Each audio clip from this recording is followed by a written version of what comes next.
أعوذ بالله من الشيطان الرجيم بسم الله الرحمن الرحيم. Maukah kamu aku tunjukkan ala sesuatu ma yamhullahu bihil khataya, amal ini bisa menutupi, mengampuni dosa kamu, masa lalu kamu yang begitu hitam kelam, wa yarfa' bihid darajat, tak hanya sekedar masa lalu tapi untuk masa yang akan, yarfa' bihid darajat, dan mengangkat derajat tingkatan di hadapan Allah Subhanahu wa taala. Maka apa jawab sahabat? Qalu, mereka menjawab, bala ya Rasulullah, ya kami amat sangat menginginkan itu. Apa dia amal yang dapat menutupi dosa masa lalu dan mengangkat derajat kami di masa yang akan datang? Bala ya Rasulullah, kami ingin mendengarkan itu. Apa dia ya Rasulullah? Maka Rasulullah pun menyebutkan beberapa amal.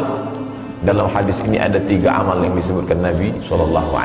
Inilah yang akan kita kaji insyaAllah beberapa menit ke depan. Yang pertama kata Nabi SAW, isbaghul wudu alal makari. Isbagh, menyempurnakan. Isbagh, makna kata isbagh, isbaghul wudu alal makari, menyempurnakan wudu. Yang kedua, wa kasratul khuta ilal masajid. Kasratul khuta ilal masajid, memperbanyak langkah ke masjid. Menurut para ulama, makna memperbanyak langkah ni ada 2 kemungkinan. Yang pertama, rumahnya jauh sehingga langkahnya banyak. Yang kedua, bukan maknanya rumahnya jauh, selalu bolak-balik ke masjid dalam rangka melaksanakan salat berjamaah. Itu makna memperbanyak langkah ke masjid. Bagaimana praktiknya dalam kehidupan Nabi SAW? Mengapa disebutkan banyak langkah padahal saat itu mereka sudah punya kendaraan? Ada naik onta, ada naik keledai, ada naik biral. Biral ni lebih besar daripada keledai, lebih kecil daripada onta. Ini kendaraan mereka. Mengapa Nabi tak mengatakan datang ke masjid, selalu datang solat berjamaah? Mengapa disebutkan kata kasratul khuta, banyak langkah?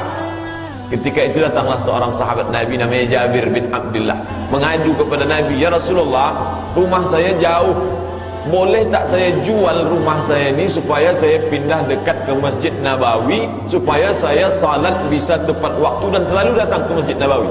Dia mau jual rumahnya yang jauh dari Masjid Nabawi. Kata Nabi, jangan jual. Mengapa?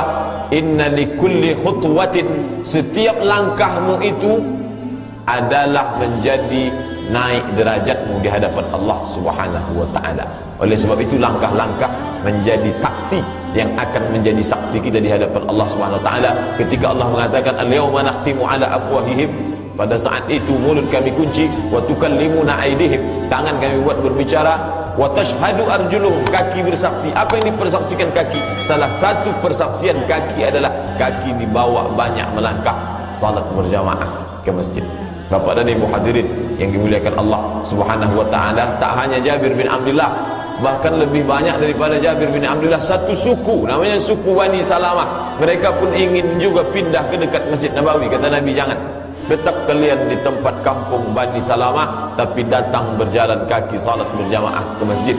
Untuk apa? Mengapa Nabi sebutkan jalan kaki?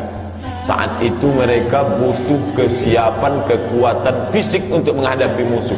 Salah satu bentuk persiapan kekuatan fisik itu adalah dengan banyak berjalan.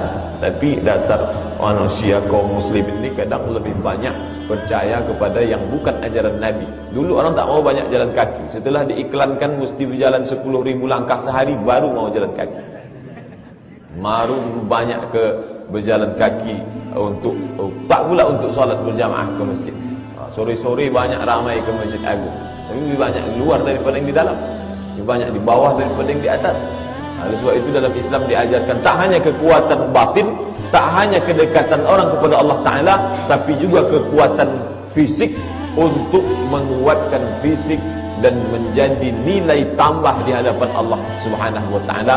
Maka disampaikan Nabi, wa kasratul khuta ilal masajid, memperbanyak langkah ke masjid. Tapi memahami banyak langkah ini ada 2 pendapat. Makna kedua adalah maknanya selalu melazimkan diri untuk salat berjamaah ke masjid.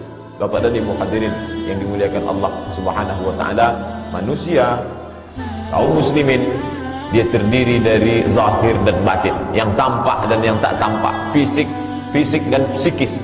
Oleh sebab itu Islam tak hanya mementingkan psikisnya saja, hanya takwa, hanya iman, tidak, tapi fisiknya pun mesti kuat. Di antara membangun kekuatan diri adalah dengan banyak berjalan. Tapi tak hanya ditanamkan pada Nabi, tak mengatakan banyaklah kamu berjalan maka kamu akan sehat. Nabi tak katakan demikian. Kenapa? Unsur itu tanpa pun disebutkan Nabi, orang sudah tahu. Nabi tak perlu sebutkan sesuatu yang dapat ditangkap oleh akal manusia. Kecerdasan akal manusia bisa menangkap itu. Tugas Nabi tak menjelaskan itu. Nabi menjelaskan sesuatu yang tak bisa ditangkap oleh akal manusia. Mana dia? Bahwa kaki akan bersaksi di hadapan Allah. Itu sampai kapanpun, sehebat apapun dokter menelitinya, tak bisa dia temukan itu. Bahwa kaki akan menjadi saksi di hadapan Allah, bahwa langkah kaki akan menaikkan derajat di hadapan Allah, menghapuskan kesalahan, silap, dosa masa lalu, itu tak dapat ditangkap oleh akal. Mengapa Nabi tak menjelaskan yang bersifat medis, kesehatan dan lain sebagainya? Itu menjadi tanggungjawab kaum muslimin yang datang setelah zaman Nabi SAW. Tapi yang dijelaskan Nabi adalah yang butuh penjelasan hanya dapat dijelaskan oleh wahyu dari Allah Subhanahu wa taala. Makanya Nabi jelaskan, ini ada satu amal hai para sahabat, kalau kamu lakukan, dosa masa lalumu diampuni Allah, dan yang masa akan datang dinaikkan derajatmu di sisi Allah. Apa dia? Yang kedua, kathratul khuta ilal masajid, memperbanyak langkah ke masjid.